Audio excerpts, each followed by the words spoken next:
Welcome to Centre Ice, the Hockey Alberta podcast, home to all things hockey in our great province. Now, here's your host, Kara Spady.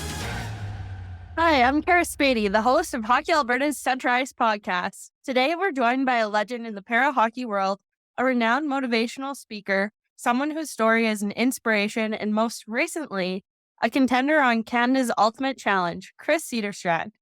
Thanks for joining us today, Chris. My pleasure. You've been around the game for a long time. How did you get your start in hockey? You know what? I grew up in a small town in Saskatchewan, Martinsville, which is just north of Saskatoon. And I think that was just, more specifically in those small town communities, it's sort of what you did. Dad still has a picture of me. I think I might have been 2 or 3 years old with my first pair of skates that I got at Christmas.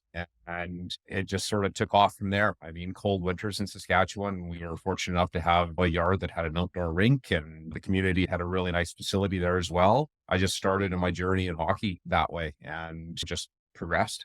So you were the kid that was definitely always involved in the game. What was your background like going through the minor ranks? Yeah, it was a cool situation in Martinsville, being so close to the city, so close to Saskatoon. By the time I had sort of hit, we went through our minor U7, U9. We played in a Center 4 league initially out there, so just some of the smaller towns that were around us. And that involved a lot of travel as a kid, which was cool for us. I don't think so much for my parents having to bomb around. And I said those nice minus 30, minus 40 temperatures middle of winter, but I played all my minor hockey in Martinsville. So by the time we sort of hit Pee Wee, we were fortunate enough the association got sort of brought into the Saskatoon circle that way. And that just absolutely blew up the AA program in Martinsville, because obviously the Saskatoon League was a very, very competitive league, especially in Saskatchewan, just being essentially the largest city there. I was fortunate enough to play my Pee Wee AA there, and then starting off in Bantam, and was fortunate enough to get drafted to the Red Deer Rebels, and sort of went from there, played AAA midget in Tisdale after that, and made the jump up to the Western League. Like many Canadian kids, was your goal to play in the NHL? Oh, it absolutely was. It's definitely part of my story that way. I remember growing up and having that was obviously a big aspiration of mine. And like I said, being in that small town, it was hockey, hockey, hockey. I mean, it was from winter to summer, you were, out playing street hockey, you were playing rollerblade hockey. You just, that was one of your things. And it was pretty cool. I either wanted to play in the NHL or be a firefighter. So when you were drafted to the WHL, at that time, it seemed like going through the Canadian Hockey League was the only way to the show. As you started playing with the Red Deer Rebels, was that your moment where you're like, oh my gosh, this is it. I can make this dream happen? Yeah, it was definitely something. Getting to play up there it was obviously a dream growing up. Like I said, where I grew up, the Saskatoon Blades were our biggest hockey team, right? So going to watch them as kids, and they had an incredible fan base in Saskatoon. So it was almost like the NHL to me. But then as I started playing, you're getting to talk to NHL scouts, and you're realizing that this is a dream sort of come true, and you're working towards something. Unfortunately for me, I ran into some concussion issues and things like that sort of derailed my Western League career. But it was something I definitely knew that I had it in me to play at a professional level. That getting to that NHL mark was definitely an obtainable goal. It sounds like through the research that I did, concussions is ultimately the reason why you had to leave playing at that caliber. So what was it like having to leave the game, not necessarily on your terms? And at that point, did you think that, okay, this is it for hockey? Yeah, having to, leave the game not on your own terms I think that's hard for, regardless of the sport. But it's more specifically hockey in Canada. Growing up and just pouring absolutely everything into it, and then continuing to reach those goals, you really start putting all your eggs in one basket at that point. And like you had mentioned, the Western Hockey League was sort of the way you had to go. And you did end up sacrificing certain elements of your life just with the road travel and things like that, even playing AAA midgets in Saskatchewan.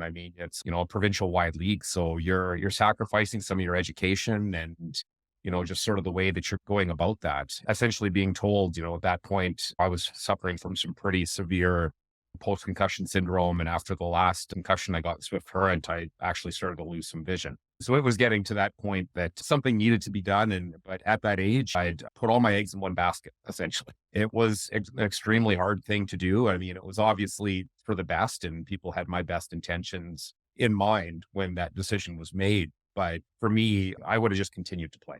right? I mean, that was just, definitely a part of the mentality back then as well. The concussion protocol and everything like that was really just starting to come into play. I didn't pay a lot of attention to it. I had my bell rung, that was it. And it was a funny thing. I did some fighting back in the day, but I didn't really get any concussions from fighting. It was a lot of weird hits and a few slap shots in the face and things like that. Yeah, it was devastating to have that rug sort of pulled out from underneath me. So you're finally there. And then to go through the concussions, I always think that Sidney Crosby was kind of the one who put concussions on the map and started to give it the platform that it needed. So at that time, to be suffering through the concussions, it's scary. I'm jumping ahead here, but then when you started playing para hockey, were you ever concerned about suffering from more concussions or if you would have any symptoms arise? You know what? It honestly never really crossed my mind. It had been such a long journey for me, sort of post accident, I guess, that when I finally found that thing that just gave me life again, essentially, right? I mean, I knew sport was definitely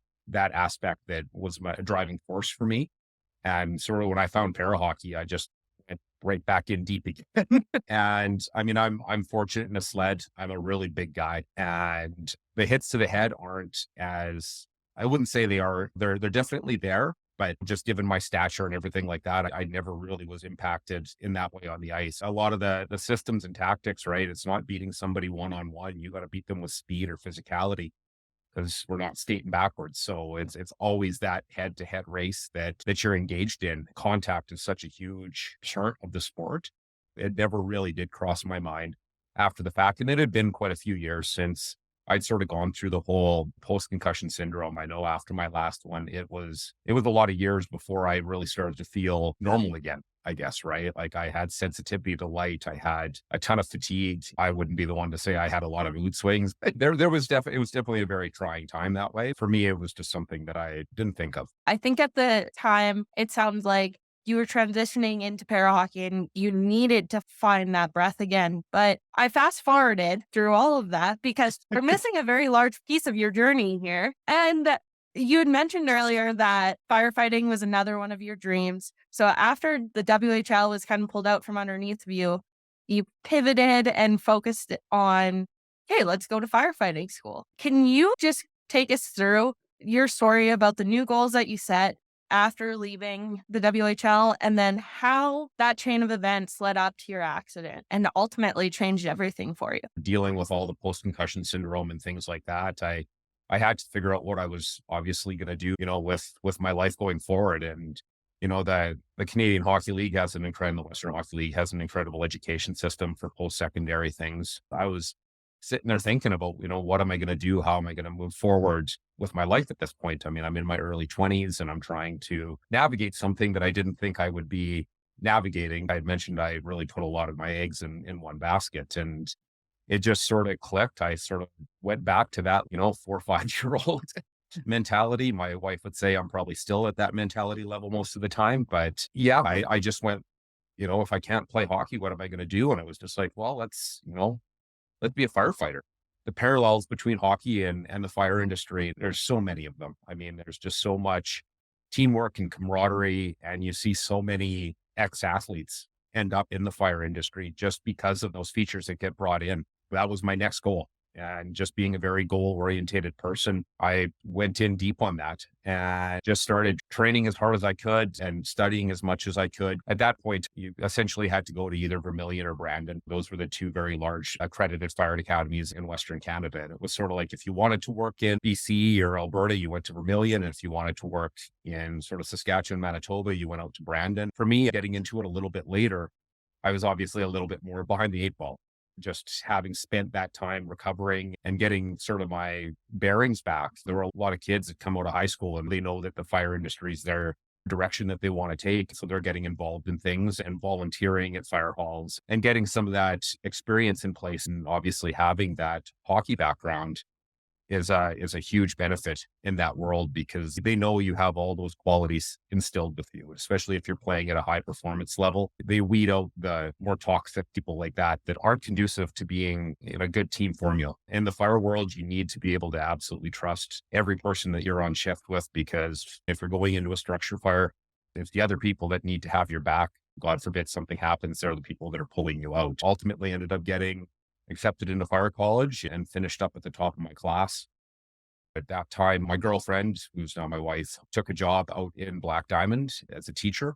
We moved out to Okotoks here, and that's sort of when the whole process started. I was going through the hiring process within the CFD. I was working a bit out at Sisika, just really trying to get my feet wet, get as much exposure as I could, and just being a very young family. We were married in July of 2005. I took a road construction job while I was going through the whole process of everything. And September 21st of 2005 is really when my life changed. For those that aren't familiar with your story, can you tell us how your life changed? I was backing up a big road packer that day. We knew that I was supposed to be getting a phone call from the fire department that day through the people I knew saying that I had a job. But being young and recently married, obviously you're trying to make as much money as you can. And instead of staying at home that day, I decided to go in and work with really heavy rainfall. There were some of the floods and things like that happening. I was backing a very large, it's about a 20,000 kilogram machine up Bowen Sarcee here. One of the big road packers that smooths the road out.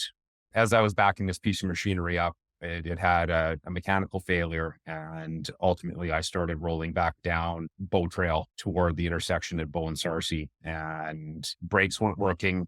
I ended up trying to run it into we were working in the median. So I tried running it into the asphalt to sort of slow it down because that's how it was parked at night. In a bad turn of events, when I tried to do that, the piece of machinery actually jumped up onto the asphalt and now is starting to pick up a lot more speed being up on the asphalt. And I was sort of left with two choices. I could have jumped off at that point, probably would have had a few bumps and bruises, or I had to try and get the machine back in the median where we were working. The accident happened at about around 5:20 p.m.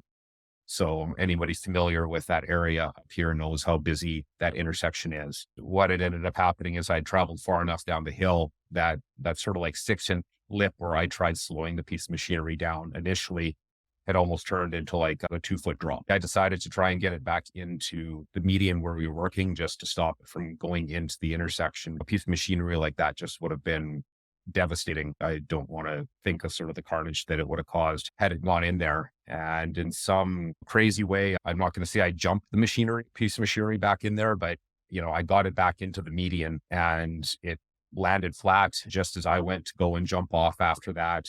It hit a big pile of dirt and the roll cage ended up landing on me. And both me and the machine had enough momentum that it landed on me and sort of bounced, I guess. And it went one direction still, and I went in another. And I ended up, laying there. And obviously having my fire and, primary care paramedic experience, I'm laying there just knowing that I'm in really rough shape. I reached down and I grabbed my leg, and it was just sort of like pulp would be the best way to describe it without getting into a real, sort of gory description of it. And I'm obviously bleeding pretty heavily at that point. My saving angel that day, saving grace, was I had a lady coming home from the foothills, a trauma nurse, and she, without even thinking, jumped out of the car, grabbed her trauma bag and ran over to me and tried to get the bleeding and everything under control as much as she could. I was conscious during the whole process, which has been, a cause of a lot of other mental, obviously dealing with a significant injury like that, you're going to have some mental health things. Being conscious through that has definitely caused me some PTSD and things like that. Ultimately, this incredible lady got the bleeding under control enough that when the ambulance finally got there, they were able to get me loaded up. And the last thing I remember of that accident was just being newly married for just a little over 2 months. I told the paramedics, told my wife I love her, and I finally, passed out just due to blood loss. Ended up waking up, I think it was about a week later. They took me out of a medically induced coma and told me that in a life-saving surgery, they had to amputate my right leg above the knee, and they put me back to sleep for a little bit, woke me up, and I had to start living life as a person with a very significant disability. When coming from somebody that had played high-level sports, and I played every sport under the sun growing up, just like most kids did, soccer, snowboarding, like absolutely everything. It was a pretty hard pill to swallow. I mean, all of a sudden I'm laying there in bed and I need help to get up to go to the washroom, let alone even start thinking about anything else. And how am I going to be a dad? How am I going to be a husband? Yeah, it was a pretty rough go. As your life is basically flashing before your eyes and how everything's changed. What was your mindset like in between those years of your accident and then eventually finding para hockey? There were a lot of ups and downs, obviously. The hard part was I started on a real big low. I had somebody that, came into the hospital at that point and was supposed to be sort of your inspiration or show you how light there is at the end of the tunnel. I remember it so vividly because I remember sitting there and having this gentleman hobble down the hallway to me and didn't look like he didn't have a normal gait, didn't have anything like that. And he comes and he's this guy that's supposed to lift my spirits up. And at the end of it all, he basically tells me that the best thing he can do in life is bowling as far as the sport goes.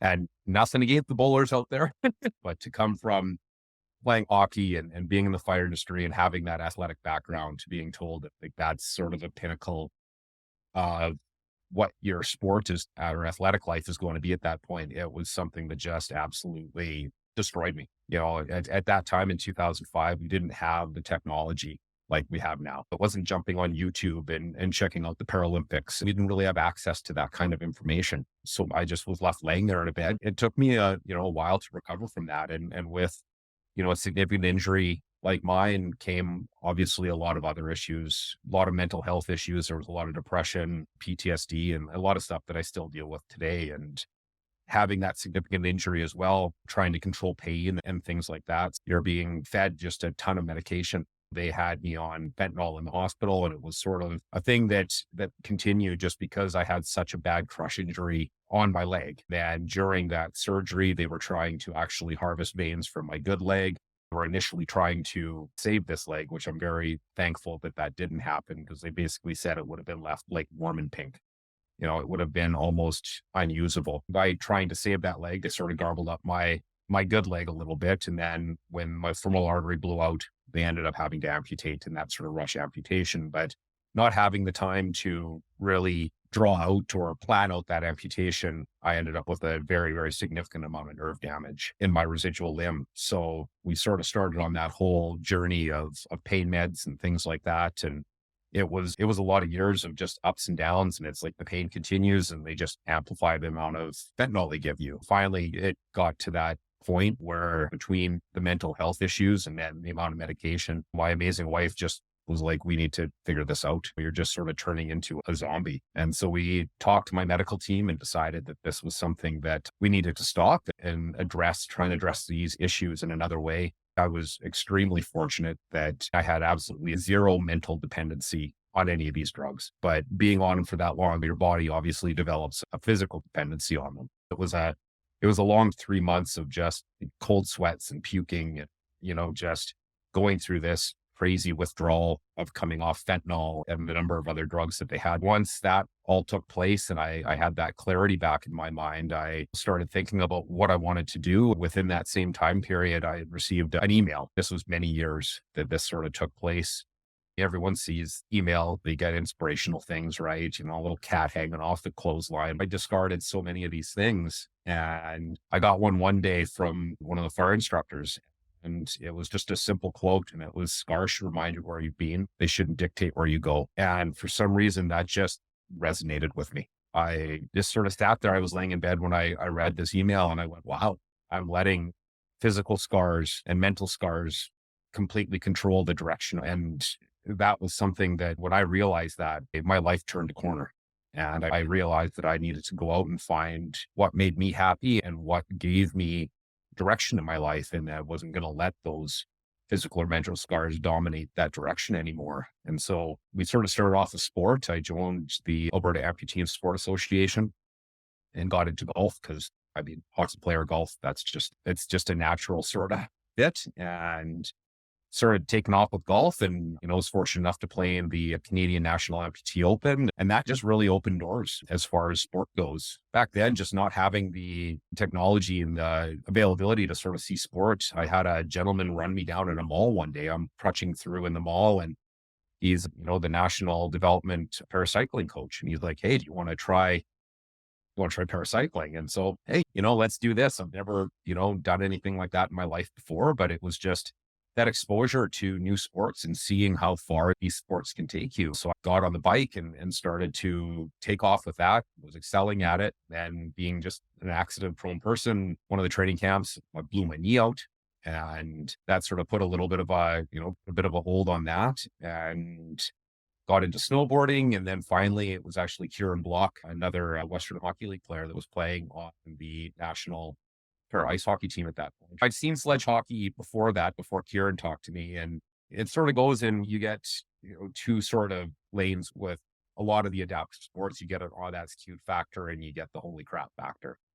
And I'd seen the, oh, that was cute factor. I think I saw it at a Flames game. And, it was little guys out on the ice and people getting pushed around. And coming from that high performance background, I sort of just sloughed it off and didn't think much more of it. And when Kieran brought me out to the World Sledge Challenge here in Calgary, it just absolutely blew my mind, to see these guys out there and see the speed and physicality and I mean, at the end of the day, it's hockey, but you were sitting, and wearing our nation's jersey was one of the things I never got to do in my stand-up career. I went through our provincial programs and some of the Hockey Canada stuff, but was never able to actually get to that final goal. So when I saw this in 2011, being that person this goal orientated, it was all in. I sat in a sled for the first time in 2011, right at the very end. I think it was about November. And by January of 2012, just through hard work and dedication, I got brought out to my first national development team camp, and I just continued to grow from there. I was a Paralympic alternate in 2014, and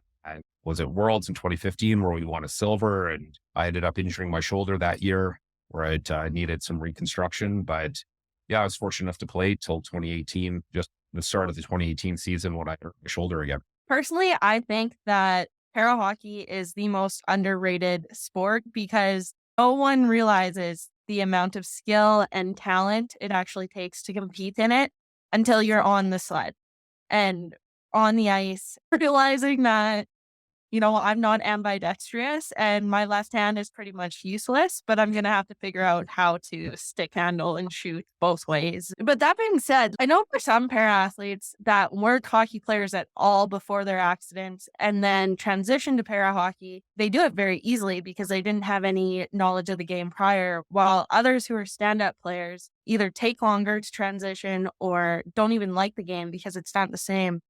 What was your experience like in that transition? For me, it was initially a little bit more difficult. I put the amount of time in that I needed to in my sled, and like you had just mentioned, becoming ambidextrous, being able to use both hands. And I think it's getting your mind around that sport as well, because whenever I explain it to people that are out there trying it, and I've been fortunate enough to put a lot of pros in sleds, everybody gets out there and they just want to stick handle like you do in hockey. You almost need to get away from that mentality to start, and you need to start thinking of the game almost more of like soccer, because in soccer, you're obviously kicking the ball and your legs are your mode of propulsion. And that's the same in sledge, right? Your arms are your mode of propulsion and you're having to move with the puck at that point. Every time you stick handle, you're not striding. So you're slowing yourself down. And so it becomes a game of puck placement and pushing it ahead to where you need to go and getting enough speed up where then you can start stick handling and allowing your sled skills to sort of take over. For me, Kieran and Tyler McGregor on the national team right now played AAA midget. For a lot of those guys that were really big students of the game, that transition came a little bit easier. And especially as the game evolved, when Ken Babby took over coach of the para team here, just coming from his illustrious background, he really understood that the systems and tactics were such a huge part of the game. And it was something that was a little bit missing. There wasn't a lot of stuff in place there as far as tactics went. And so to have that come into play and then be instituted into the game, it changed for a lot of people that way, because guys that had the hockey IQ and the intelligence out there, when you have that, you're able to make up for some of the deficiencies. No different than any other sport. When you got a lot of these other players that have been playing sledge hockey their whole life, you're transitioning into a sport that essentially they've been skating since they were young. You've got incredible players like Brad Boughton, Billy Bridges, all of these guys, they started playing when they were very young just because they had those congenital disabilities. And so you were able to find ways to keep up with them, I guess, right? Because you're not going to keep up with a guy like Brad Boughton, who was essentially I'm going to say Wayne Gretzky, Connor McDavid of the para ice hockey world when he was playing. I can't keep up with him in a straight line. It's just no way. He's developed muscles and muscle memory and the whole 9 yards his entire life.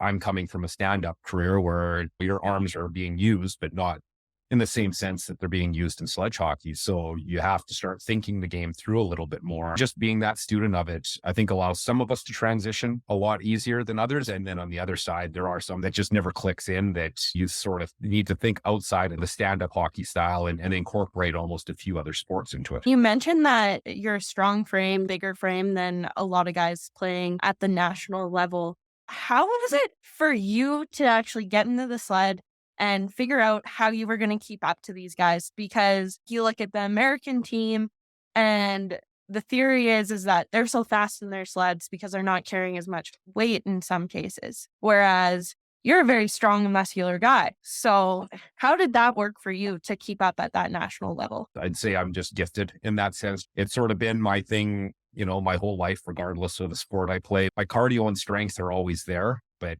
I'm not one of these big muscle bound guys that loses all his cardio. So, even when we did all our physical testing and things like that through the national team, there were countless years where we would do our 9 1/4, which is just, you have to do 9 1/4 laps as hard as you can. And ultimately it's the lowest time that wins it. I would consistently win or be second or third, right? And so to have a guy with a 230-pound frame doing that, that just comes down to the genetic side of things, I guess. And just a place that I obviously trained very hard for it. And I trained very sport specific so that I was able to use the endurance and the size of the muscles that needed to be done that way. It's a tough thing in that, like you said, with the Americans, but you actually get down into more of like a physics style thing on the ice.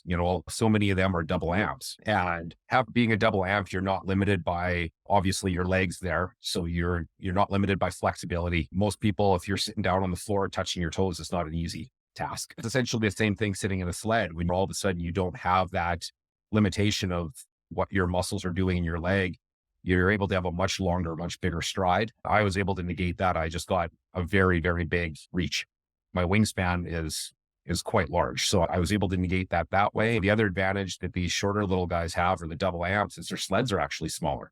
When you're always facing somebody head on head, there comes a point where, in a game of sledge where it's all angling, you're going to angle them so close to the boards that there's going to become a point where they're able to turn and you're not. Just finding a different way to play the game and finding an intelligent way to play the game, and not always having to go out there and play that big hit. We were fortunate enough to go down to the States in 2019 with our Calgary Flames affiliated sledge team here. And we were playing against Declan Farmer and Brodie Roble, and they are the top guys in the world. Play them properly. It's not a hard process. You just can't go in there all crazy and trying to, smash them with a hit, because they're going to be more maneuverable than you. You just need to go in there and almost give them more of a passive defense and let them just run out of real estate or just skate around the rink, right? If they can't get to the net to shoot, then you're sort of negating anything that they bring to the table. Those guys, they are like the Connor McDavids of para hockey. They can do things that really blows your mind, and what they can do on the ice and in a slide is interesting when you compare them that way, that if you do keep them to the outside, then you're right, that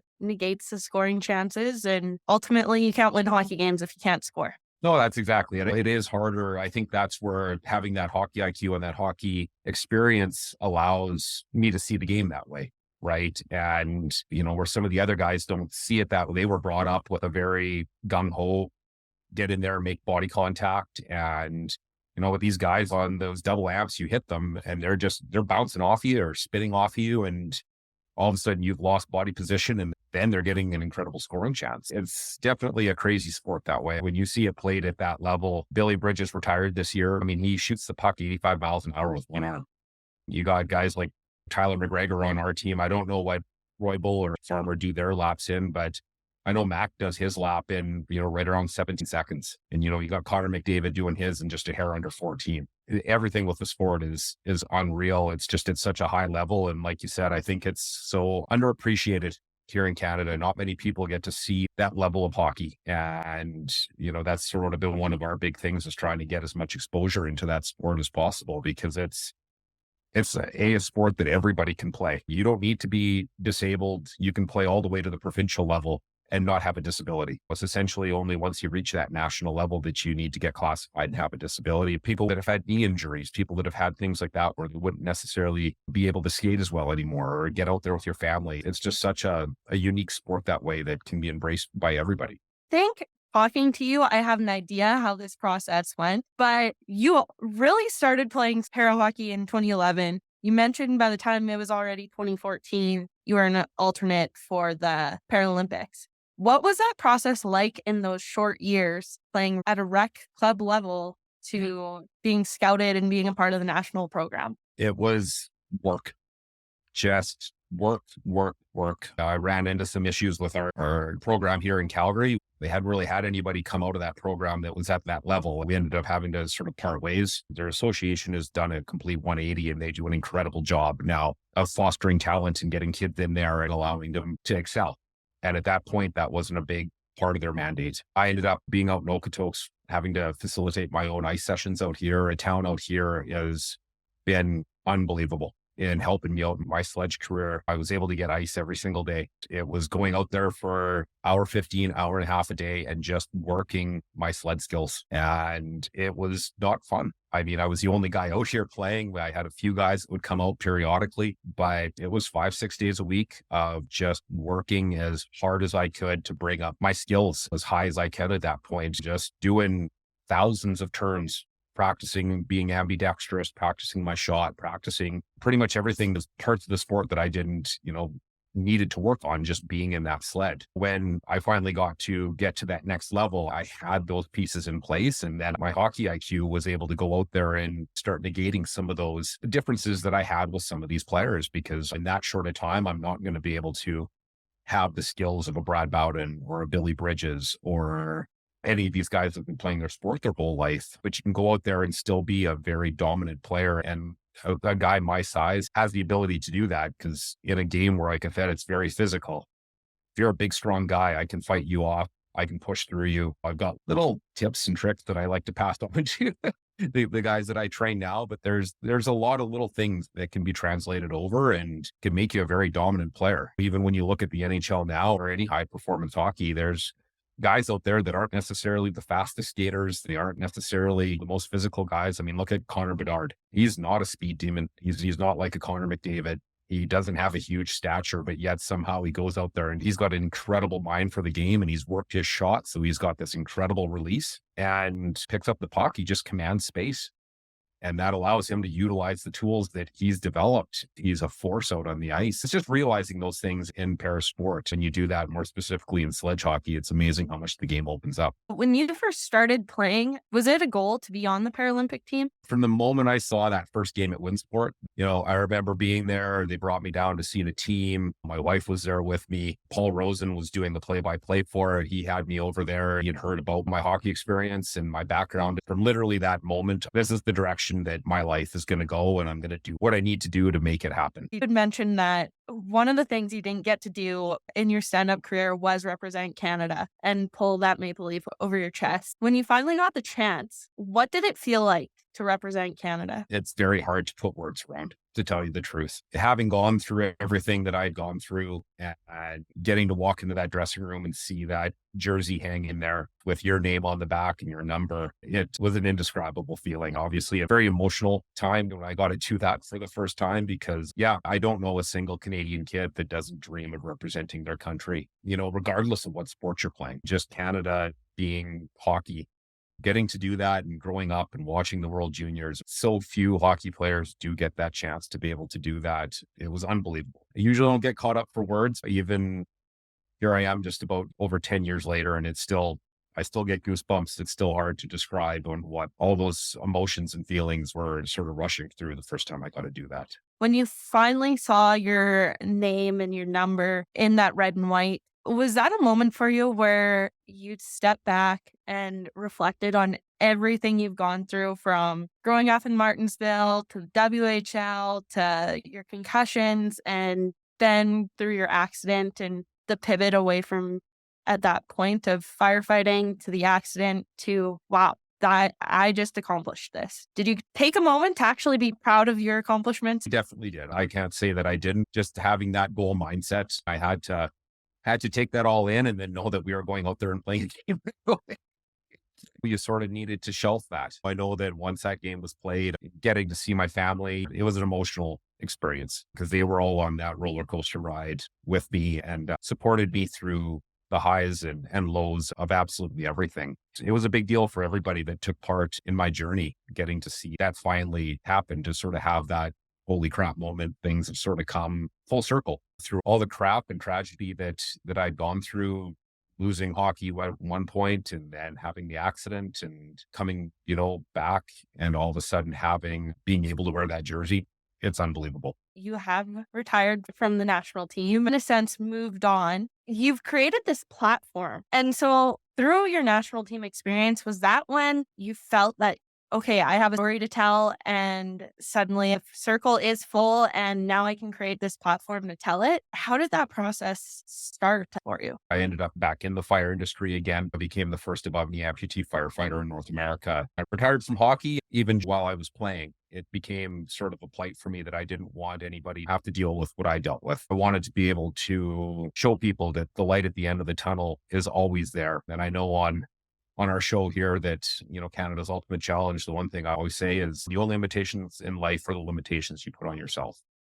That was one thing that I really wanted people to understand. By doing that and then knowing the impact that sport had on my life, I wanted to make sure that people always had an outlet for sport. So we created a sled hockey program that's free for kids with disabilities so we can get kids out there. We've got a roller sled program. I just want to make sure that everybody has that access to sport, regardless of what it is. We started the Cederstrand Foundation that gives equipment to kids with disabilities. And it's just something that means so much to me because I know how big a role it played in my life and allowed me to come full circle with things. If I didn't have hockey and I didn't have sport, I don't know where I'd be right now. There were obviously some very dark days back then, and it really did bring me through and show me the light that if it's out there and I want to do it and I put my mind to it, I don't think I can't. I always think that it's obtainable, and the old adage, where there's a will, there's a way.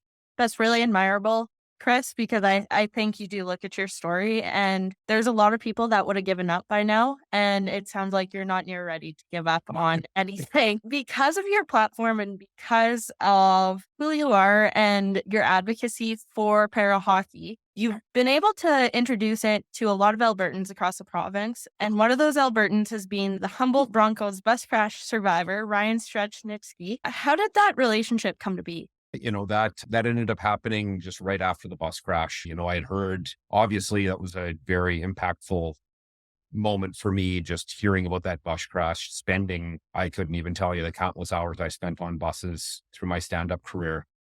When I heard the first thing that really he wanted to do was play para ice hockey, I wanted to be that guy to introduce him to it. And the fact that he was, a local to around Calgary, essentially, I knew I was going to be able to help facilitate that. So I used some of my media contacts and got them to get me in touch with Tom and Michelle. And one of my friends that I know here, George Canyon, we're actually going to go and fly out and see him in Saskatoon, and they put a media ban in place. And so it took a little bit longer to get introduced to him, but ultimately we got to go meet Ryan. And when he got transferred to the Foothills here, I sort of saw me there in that bed. And the difference is for me, it took a long time to find that hope and to find that drive again. And with Ryan, it was already there. He's one of the most remarkable individuals I've ever met. Just his sheer character. He's got so many qualities to him that character is just the tip of the iceberg for him. The amount of time and work that he put in physio and everything like that, to have an accident as significant as his, and for him to be on the ice 4.5 months later, just speaks volumes about what he's like. From the first time I met him, like I said, there were so many parallels within our story that we just hit it off. He's like a little brother to me now. We're on this crazy journey to get him onto the national para ice hockey team as well. He's making these incredible strides forward. He's been to camps now. He's starting to see that light is there for him, right? Through all the hard work and everything that he's done.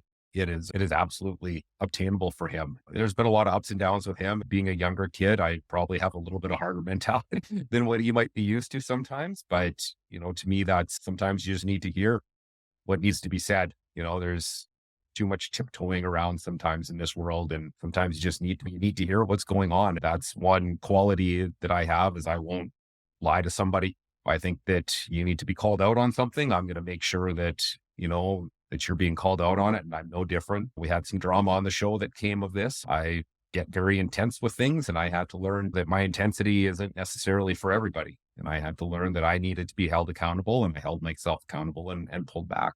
But for him, I can't wait to see what the future holds for Ryan, because in the few short years, we're coming up on the 5th year anniversary on the 6th year. And, in that time period, he's accomplished so many things and inspired so many people internationally that it's incredible. He's just an amazing, amazing human being and deserved everything that is coming his way. I can't believe that we're coming up on the 5th year anniversary of that already. To look at the national development rosters that are being released and to see his name, it's pretty amazing how far he's come. It's really neat how you've been able to just take him under your wing, and you might have went through your own struggles, but it's very inspiring to see that you realize that you have this story that the next generation doesn't have to go through the same struggles, and you can help them along that way. It does sound like everything you've encountered throughout your life, you've just learned to pivot,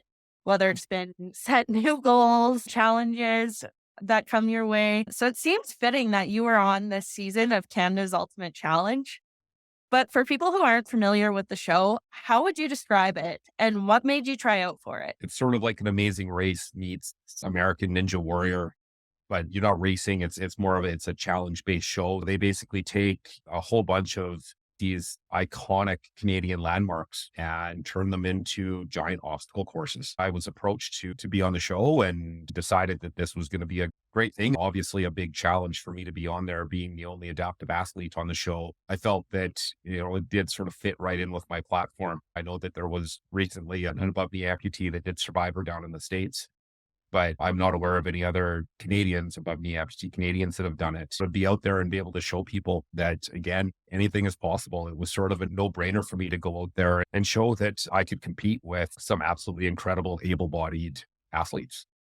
It was an incredible experience to be able to go out there and do that and have some drama and some funny moments happen during the show and make some lifelong friends through that experience. I have people that I'm going to know for the rest of my life. We were through so many highs and lows on that show. You just make those connections. I'm a person that believes that you can learn something from everybody out there, and getting to hear these people's stories and learn the challenges that a lot of these people have been through, and whether that's race or gender or religion, any of these things. I said everybody has a story, and it's not about the severity of your story. It's really about the journey that you go through.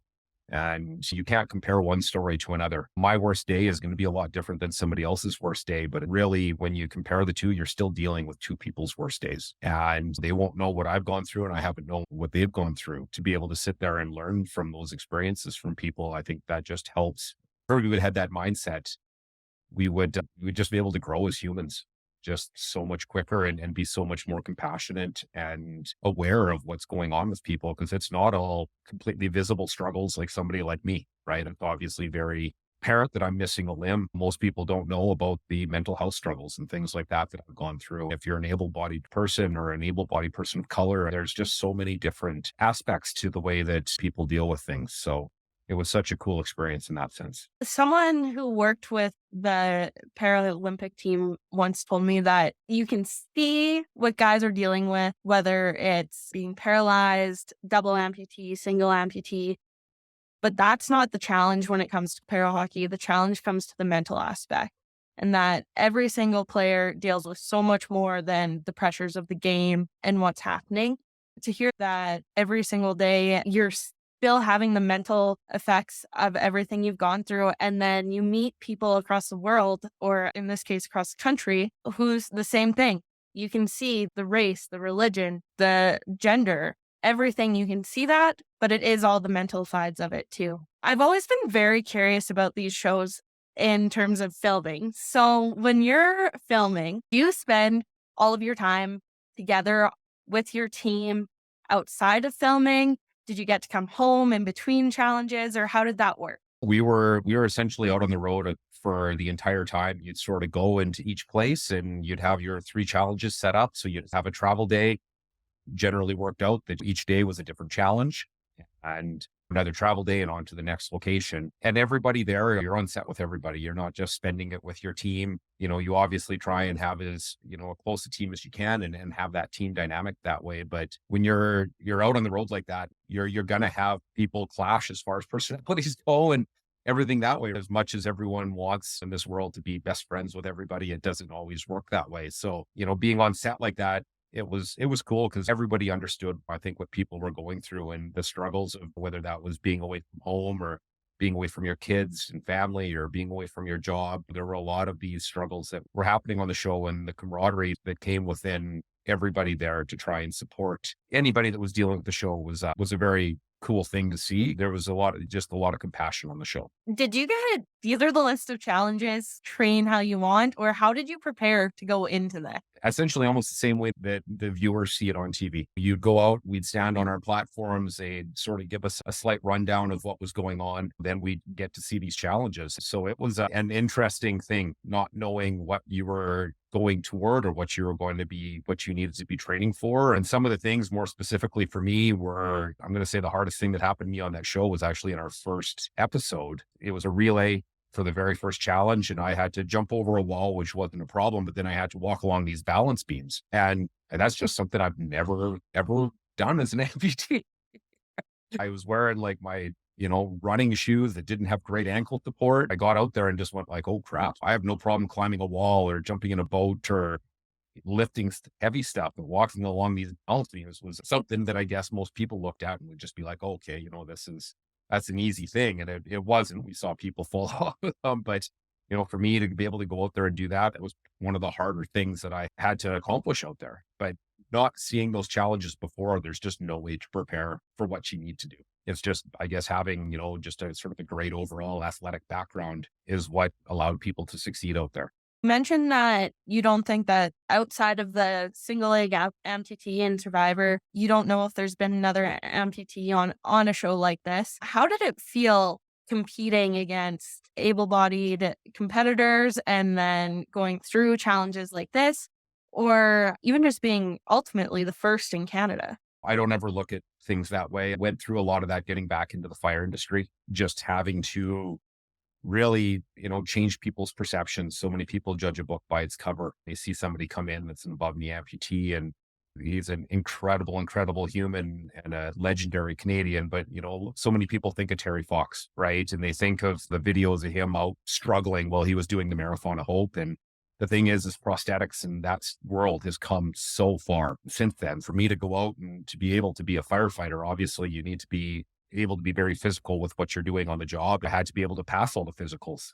When it came to coming on the show, I knew that people would have perceptions of me that way. For me, it was just do my thing, right? Go out there and there's no excuses for me that way. It might look a little bit different in the way I have to do things sometimes just because of what I have to deal with, much like I learned in the fire industry. If I can go out there and I was able to beat able-bodied people in the fire industry through our physical, I competed in the Fire Fit Challenge. I was the first amputee to do the Fire Fit Challenge. I have confidence in myself and I don't need to worry about what people say or think about me. Just having that self-confidence that I know I can go out there and do it. I didn't think about what anyone else was going to say. A lot of the people on the show were just incredible. Christian Oberrare from Fort Mac, me and him just absolutely gelled immediately. And Skylar LeBlanc, like these guys were all just, I think they saw that competitive side of me and that compete side of me. And there was going to be no stopping me at the end of the day. If my leg falls off, which it did, I'm going to find a way to get past it, right? Find a way to get through it. It's just having that mentality. It sounds like you've done and accomplished a whole lot so far in your life here, Chris. But what's next for you? Next thing for me is going to be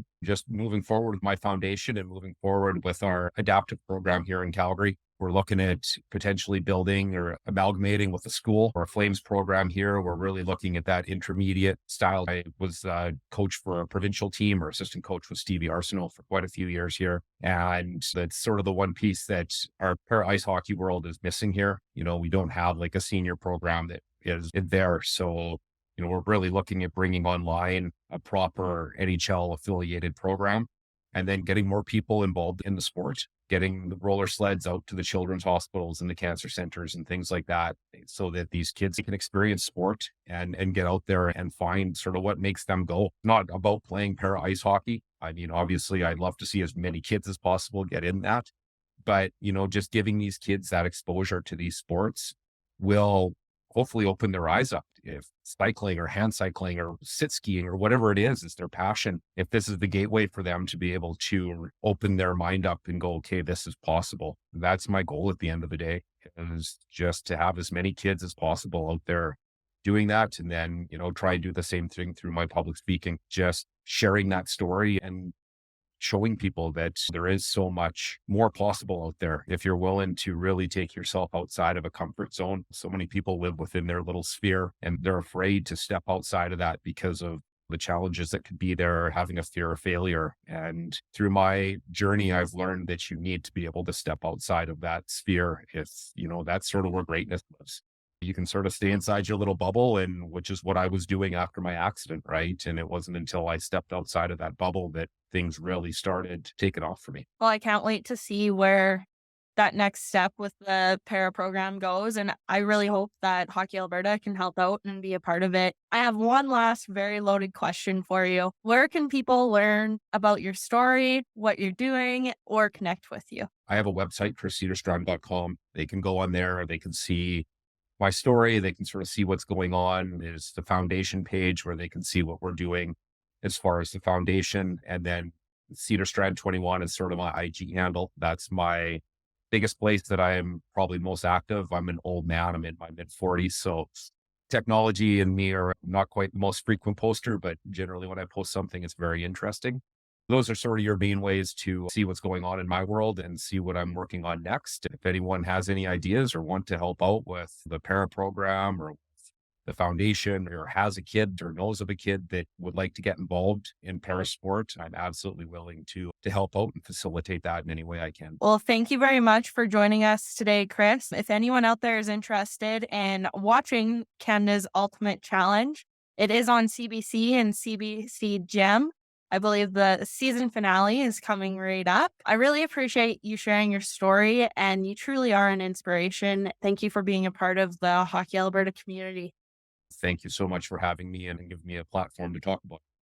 Thank you for listening to the Hockey Alberta podcast. For this episode and more, head to hockeyalberta.ca. If there's a topic you'd like covered on an upcoming episode, email info@hockeyalberta.ca.